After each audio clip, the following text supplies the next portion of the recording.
రావడంతో ఇమీడియట్ గా మన కృష్ణయ్య ఇన్స్పెక్టర్ వనపర్తి, తర్వాత సబ్ ఇన్స్పెక్టర్స్ జలంధర్ రెడ్డి మరియు వేణుగోపాల్ మరియు వారి టీం వెంటనే వెహికల్ చెకింగ్ స్టార్ట్ చేయడం జరిగింది. ఈరోజు ఎర్లీ అవర్స్ 5:30 ప్రాంతంలో మనకు ఒక అనుమానాస్పద వ్యక్తి ఒక బైక్ మీద వస్తూ చెక్ చేసేటప్పుడు సరైన సమాధానం చెప్పకపోవడం, తర్వాత అతని వెహికల్లో కొన్ని పనిముట్లు అంటే దొంగతనానికి వాడే పనిముట్లు మరియు కొంత నగదు లభ్యం కావడంతో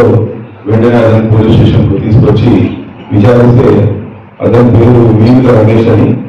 ఇతను బుసిరెడ్డిపల్లి పాంగల్ మండలానికి చెందిన వ్యక్తి అని తెలిసింది. అయితే ఇంకా తర్వాత ఇంట్రాగేట్ చేసినప్పుడు అతని ఇంట్లో మొత్తం అమౌంట్ అంటే ఇప్పుడు మనకు బండో దొరికింది ప్లస్ ఇంట్లో కలిపి 11,43,000 రూపాయల నగదు మరియు 30 గ్రాముల బంగారు ఆభరణాలు దొరకడం జరిగింది. వెంటనే అతన్ని ఇంకా తర్వాత ఈ బంగారం తర్వాత దొంగతనం డబ్బు ఎక్కడ దొంగతనం చేశామని చెప్పి అడిగితే ఈ డబ్బు 11,43,000 రూపాయలు విజయపల్లి పోలీస్ స్టేషన్ పరిధిలో ఉన్న ఒక ఇంట్లో తాళం పగలగొట్టి దొంగతనం చేశామని చెప్పడం, తర్వాత ఈ 30 గ్రాముల బంగారు ఆభరణాలు Wanaparthy rural police station, Kothakota Wanaparthy rural police station, ఈ మూడు అంటే ఈ 2 పోలీస్ స్టేషన్ పరిధిలో 3 నేరాలు దొంగతనం నేరాలు చేశామని ఒప్పుకోవడం ద్వారా మనం నిజంగా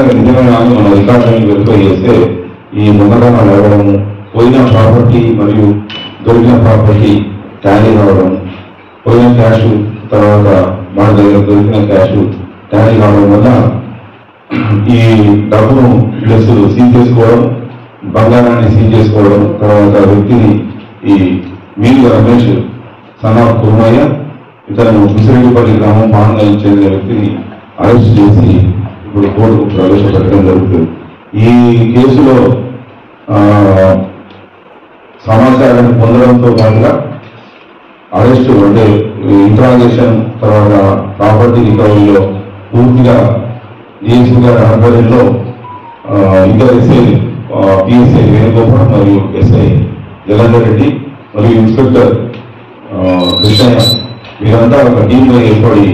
ఈ 4 కేసులు డిటెక్ట్ చేయడం జరిగింది. అందులో విజయపల్లి జరిగిన అఫెన్స్ అంటే నేరం వేరు నేచర్కి సంబంధించింది. ఈ 4 అఫెన్స్లు డిటెక్ట్ చేయడమే కాకుండా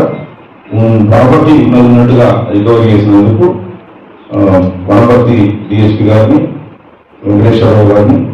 మరియు వనపర్తి ఇన్స్పెక్టర్ కృష్ణయ్య గారిని మరియు ఎస్ఐ